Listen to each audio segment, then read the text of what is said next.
Absolutely, always the client comes first. This is now the end phase of the representation by an attorney.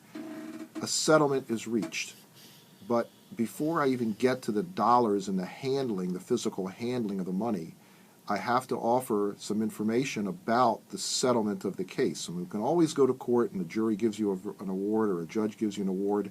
That's what you get.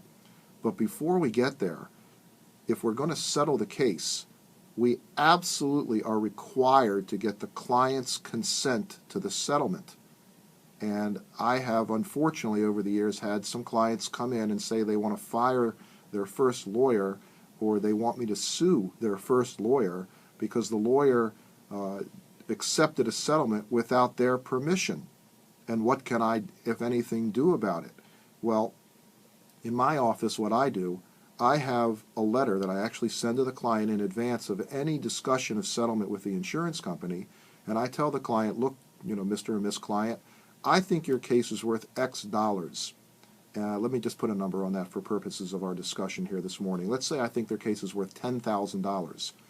In my letter, I tell them that in order to get the $10,000, I'm going to tell the insurance company I want 21 or 22 or 23,000, and that leaves room for me to negotiate. Then I send that letter to the client, and I actually spell out in that letter that if we get that $10,000, this is what's going to happen.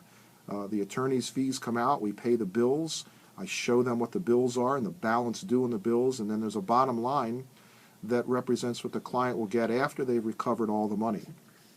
And after all the bills have been paid, and after the lawyer's fee has been paid. This is for you, Mr. or Miss Client. You put this in your pocket. This is the proceeds of settlement, as I like to call it.